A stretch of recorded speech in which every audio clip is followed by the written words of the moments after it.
Deep in the tropical jungles of Southeast Asia, there's a flower that doesn't look like a flower at all.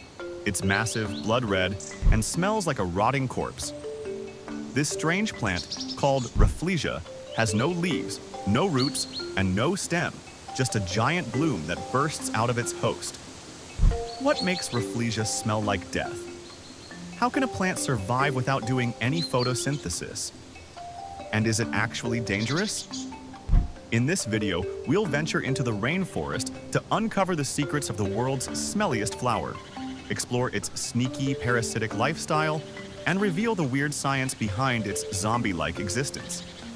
Get ready for a journey into the dark, deceptive world of Rafflesia, the corpse flower. Stick around till the end because the truth behind Rafflesia's death stench is way stranger than you think. If you ever find yourself wandering through the rainforests of Southeast Asia, places like Indonesia, Malaysia, Thailand, or the Philippines, you might suddenly catch a whiff of something awful. It doesn't smell like leftover food, it smells like something died in the sun. But before you start searching for a dead animal, take a look down. What you'll find isn't a decaying animal, but a flower. A giant, fleshy, reddish-brown flower with thick petals and white speckles, bursting straight out of the jungle floor. This is Rafflesia, also known as the corpse flower. Rafflesia is its own brand of weird. For starters, it has no leaves, no stem, and no roots. It doesn't even look like a plant most of the time because it lives entirely hidden inside a vine until it decides to bloom. When it does, the flower can grow up to 3 feet wide and weigh as much as 15 pounds, about the size of a large pizza, if that pizza smelled like death. Despite being part of a large and diverse family of plants, Rafflesia is a standout. It belongs to the Rafflesia family, which includes a few other species of giant, stinky flowers. But Rafflesia Arnoldii is the most famous for its size and smell. So, while Rafflesia might look like the head of a demogorgon, its weirdness goes far beyond just its smell and appearance. It's not even a typical plant. It's a parasite with some seriously bizarre survival tactics. It doesn't have leaves to catch sunlight, no roots to absorb water from the soil, and no stem to hold itself up. Instead of making its own food through photosynthesis like most plants, it hijacks another plant for survival. Its victim? A type of wild grapevine called tetrastigma. Rafflesia lives completely hidden inside the vine, like a botanical freeloader. For most of its life, it's invisible, just a network of thread-like tissues embedded in the host, silently stealing water and nutrients. It doesn't harm the vine right away, but over time, it weakens the host by draining its resources. This parasitic relationship is a fine balance. The vine is affected, but it doesn't die immediately. But then, like a jungle surprise party, it bursts into full bloom, but only for about 5 days. That's its entire window to attract pollinators and do its thing before it withers away. During this brief period, the plant's entire energy is focused on reproduction, making its flowers both massive and unforgettable. It's a high-risk, high-reward strategy, relying on its rare and dramatic bloom to ensure its survival through pollination.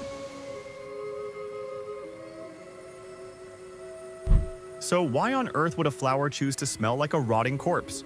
Well, for Rafflesia, it's actually a pretty clever survival trick. Instead of attracting bees and butterflies like most flowers do, with sweet scents and bright colors, Rafflesia goes for something a little darker. It mimics the smell of decomposing meat to lure in flies, specifically carrion flies, that usually feed or lay eggs on dead animals. These flies are totally fooled. They land on the flower thinking they've scored a buffet, crawl all over it, and unknowingly pick up or drop off pollen in the process. That's how Rafflesia gets pollinated. No nectar, no reward, just lies and stink.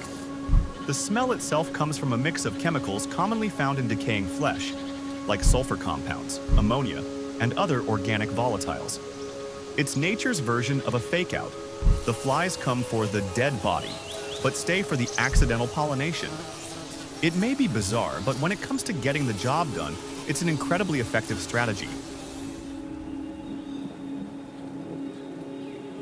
Rafflesia's crazy pollination trick is pretty wild, but its rarity and the mystery of how it survives make it even more interesting.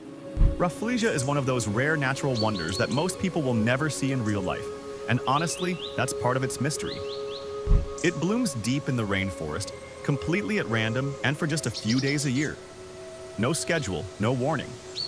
You could hike the same trail 10 times and never spot it, until one day, a giant, stinky flower bursts from the ground. But its rarity isn't just because it's shy. It is because Rafflesia is endangered, mainly due to habitat loss. As tropical forests are cleared for farming and development, the vines it depends on disappear too, and without those host plants, Rafflesia can't survive. To make things more complicated, it's so strange that for years, scientists didn't even know where it fit on the plant family tree. It doesn't act, grow, or look like a typical plant.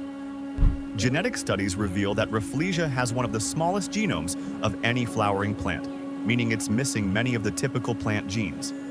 Some of its genes even seem to come from the vine it lives off of, likely due to its parasitic nature. So Rafflesia isn't just rare, it's also a genetic oddball, making it a fascinating yet disappearing mystery in the jungle. Now, as fascinating and rare as Rafflesia is, you might be wondering, does this strange plant actually pose any danger? Nope, not even a little. Despite its horrifying smell and alien-like appearance, it's completely harmless to humans. You could stand right next to it, take selfies with it, only if you can handle the stench, and walk away totally fine, just maybe a little grossed out. But from an ecological point of view, Rafflesia is fascinating. It's part of a bigger story about biodiversity and survival in tropical rainforests. It shows how life can take some seriously weird turns to adapt, thrive, and find a niche, even if that means pretending to be a pile of rotting meat. And that's why it matters. Rafflesia reminds us that even the strangest, stinkiest parts of nature have a purpose. Whether it's tricking flies, co-evolving with vines, or puzzling scientists for generations, it's a quirky piece of the planet's puzzle. It might not win any beauty contests, unless the judges are flies, but it's definitely earned its place as one of the most bizarre and brilliant plants on Earth. Thanks for tagging along as we explored the wild world of Rafflesia. If you enjoyed exploring interesting stories with us, don't forget to hit that subscribe button. What topics do you want us to dive into next? Let us know in the comments. Join us as we get animated about science here at Animated Science.